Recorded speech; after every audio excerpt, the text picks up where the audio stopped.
नमस्कार। सर झुकाओगे तो पत्थर देवता हो जाएगा। जगजीत जी की ये गजल आपने सुनी होगी दोस्तों।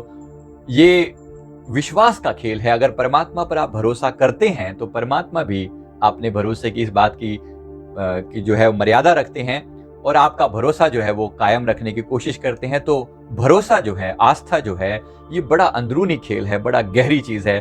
तो भरोसा जो है वो रखना शुरू करें। हर जगह पर तर्क नहीं दिए जाते। बहुत सी ऐसी चीजें हैं जिन्हें हम केवल प्रेम से, विश्वास से मानते हैं। परमात्मा है, इस बात का भरोसा जो है आपको जीवन में एक आस देता है, विश्वास देता है, और ये बहुत बड़ी बात है।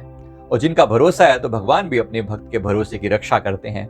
एक छोटी सी कहानी आपके साथ शेयर कर रहा हूं दोस्तों। एक बार एक संत जो थे वो राम कथा किया करते थे, भगवान राम की कथा सुनाया करते थे और लोग बड़े उनके चाहने वाले थे। लोग उनकी कथा को बड़े प्यार से सुनते, बड़ी खुशी महसूस करते।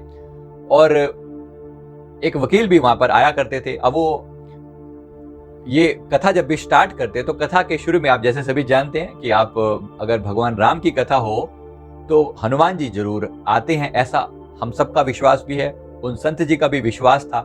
तो वो क्या करते कि उन्होंने एक आसन बनाया हुआ था, तो आसन पर एक गद्दी रखी हुई थी, तो गद्दी लगाते आसन पर और फिर प्रार्थना करते कि आइए हनुमान जी पधारिए। ऐसा करके प्रार्थना करते कि आप यहाँ पर विराजमान हो जाइए। तो ऐसा करके वो प्यार से प्रार्थना करते। तो सारी बातें सबको अच्छी लगती, लेकिन ये वकील के मन में ये बात बड़ी खटकती थी कि भाई ये जो बात करते हैं ना, बाकी सारी बात ठीक है, लेकिन ये जो करते हैं ना, ये ऐसा लगता है कि सिर्फ अपना इंप्रेशन झाड़ने के लिए ऐसा कर रहे हैं कि भाई हमें लगे कि भाई हाँ हनुमान जी वास्तव में आते होंगे। कौन आता है यहाँ पर ऐसे ही, ये तो अपने मन से। अब वो कथा सुनते हैं लेकिन मन में तर्क चलता रहता, लॉजिक चलता रहता। अब कुछ लोगों के मन में होता है वो सिर्फ वो जाते भी हैं तो परमात्मा देखिए कोई ऐसे आपके तर्क से समझ में आने वाला तो है नहीं। ज्ञान और ध्यान से परे है परमात्मा, राइट। इसलिए अगर आप उसको परमात्मा तक पहुंचना चाहते हैं तो ज्ञान और ध्यान को छोड़ के ही आप उसमें जा सकते हैं। मतलब अपना तर्क मत लगाइए, अपने लॉजिक मत लगाइए वहां पर। लेकिन खैर वकील जी जो है उन्होंने जाकर संत जी के आगे प्रार्थना करी कि भाई बाकी आपकी सारी बातें ठीक हैं, मैं आपको बहुत मानता हूं, लेकिन मुझे ये बात बिल्कुल भी अच्छी नहीं लगती कि आप ये जो सामने करते हैं कि हनुमान जी आइए। अरे कौन आता है, ऐसे थोड़ी आते हैं हनुमान जी। तो संत जी ने कहा कि देखो ये आस्था का सवाल है, ये मेरी पर्सनल विश्वास है, आस्था है कि मेरे लिए भगवान आते हैं। आप भी विश्वास करोगे तो आपको भी अनुभव होगा, मेरे लिए तो वो आते हैं। उसने कहा जी ऐसा नहीं होता, आप हम सबके बीच बैठे हो और आप ऐसे बुलाते हो तो हमें नहीं अच्छा लगता। आप अपने मन में जो करो, लेकिन हमारे सामने अगर करोगे तो फिर हम सवाल जरूर करेंगे और आपको ये प्रूव करना पड़ेगा, आपको इसका सबूत देना पड़ेगा कि भाई आज वो असल में हनुमान जी आते हैं। उसने कहा जी आते तो हैं, लेकिन मैं इसको कैसे प्रूव करूं, मैं इसका सबूत क्या दूं। उसने कहा जी मैं वकील हूं, मैं तो ऐसे नहीं मानूंगा, सबूत तो आपको देना पड़ेगा। अब जोड़ी बहस ज्यादा हो गई। उन्होंने कहा कि मैं सबूत नहीं दे सकता, मैं क्षमा चाहता हूं। अब संत तो नम्रता की मूर्ति होते हैं, उन्होंने प्यार से कहा, लेकिन वो नहीं माना। तो उसने कहा कि देखो तुम्हें जैसे भी हो तुम्हें ये मानना पड़ेगा, और अगर तुम ये जो है अगर तुम ये सिद्ध नहीं कर पाए, तुम ये सिद्ध नहीं कर पाए, तुम ये कथा वथा सब छोड़ दो। तो उन्होंने कहा कि ठीक है, अगर ऐसा तुम्हें लगता है तो मैं जो है मैं कल इस बात की परीक्षा कर लेते हैं कि सचमुच हनुमान जी यहाँ पर आकर बैठते हैं या नहीं बैठते। तो अगर ये परीक्षा में अगर हम यहाँ पर क्या करेंगे, यहाँ पर इस आसन पर मैं हनुमान जी को बुलाऊंगा, उसके बाद आप इस आसन को हटाने की चेष्टा करना, उठाना यहाँ से, और अगर आप उठा पाए तो आप जीते, और अगर आप जीते तो मैं ये सारी राम कथा छोड़कर मैं आपके दफ्तर में जो है चपड़ासी की नौकरी कर लूंगा। और अगर मैं जीता तो फिर आप बताओ क्या करोगे। तो उसने कहा कि अगर आप जीते तो मैं अपनी सारी बातें छोड़कर जो है आपकी दीक्षा ले लूंगा, आपके चरणों में सेवा करूंगा। एक बहुत अच्छी बात है। दोनों की जो है दांव जो है वो उस पर लगी हुई है, साख जो है दांव पर लगी हुई है। खैर भगवान अपने भक्त की रक्षा करते हैं। तो वकील ने कहा कि भाई ऐसा है कि कोई आप इसमें कोई गड़बड़ ना कर दो, आसन वासन के अंदर भाई आप कुछ कर दो। तो आसन तो मैं घर लेकर जाऊंगा, आज यही आसन मैं अपने घर लेकर जाऊंगा और फिर कल लेकर आऊंगा, कल आप इसी आसन को बिछाना। तो वकील अपनी पुष्टि करने के लिए आसन को साथ ले गया, और अगले दिन जो है वो समय निश्चित किया गया, जैसे था कथा का समय। तो अब इस बार तो भीड़ बहुत आई कि भाई देखते हैं कि क्या होता है, बड़ा विचित्र मामला है ये कि सचमुच हनुमान जी कैसे प्रूव करते हैं। तो उन्होंने जाकर वो वकील घर से वो लेकर आए वो आसन, और वापिस उन्होंने उस जगह पर आकर खुद बिठा रख दिया। तो इन्होंने कथा शुरू करने से पहले प्रार्थना करी कि हनुमान जी आइए और कृपया इस आसन पर आकर विराजमान हो जाइए। ऐसे करके उन्होंने प्रेम से प्रार्थना करी कि हनुमान जी कृपा करो। और इस बार उन्होंने बड़ी दर्द भरी प्रार्थना करी कि प्रभु ये जो आज जो है आपके भक्त को लाज है, क्योंकि अगर आप नहीं आते तो केवल मेरा ही विश्वास नहीं डोलेगा, बल्कि सारे जो सब दर्शक बैठे हैं इन सब का विश्वास भी डोल जाएगा। तो प्रार्थना स्वीकार कीजिएगा, आज अपने भक्त को खाली मत मोड़िएगा। ऐसा उन्होंने प्यार से प्रार्थना करी। अब विश्वास को प्रभु कभी अपने भक्तों के लिए जो है विश्वास की हमेशा लाज रखते हैं, उनके विश्वास टूटने नहीं देते। तो जैसे उन्होंने ये प्रार्थना करी और उसके बाद वो वकील की तरफ कहा कि भैया अब आप उठिए और आसन को हटाने का प्रयास कीजिए, अब इस पर हनुमान जी विराजमान है।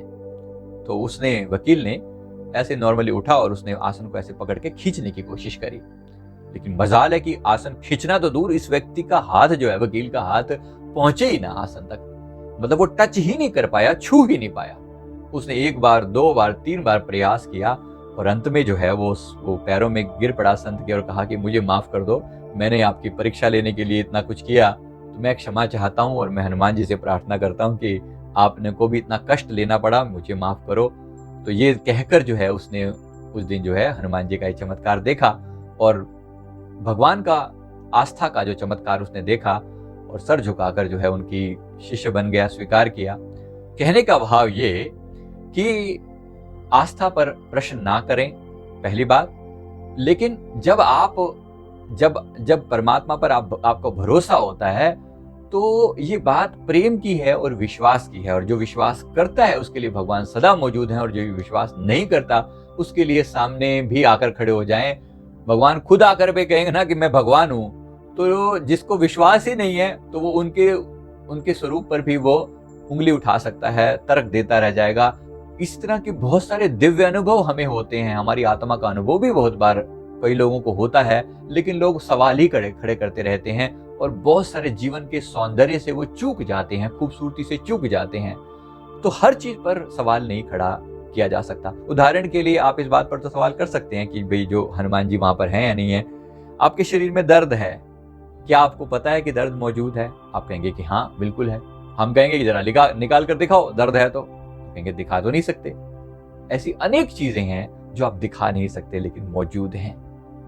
दर्द है, खूबसूरती है, प्यार है, भावनाएं हैं, विचार हैं, दिखते तो नहीं लेकिन हैं। अब जिसे भरोसा है उसके लिए हैं और जिसे भरोसा नहीं है उसके लिए नहीं है।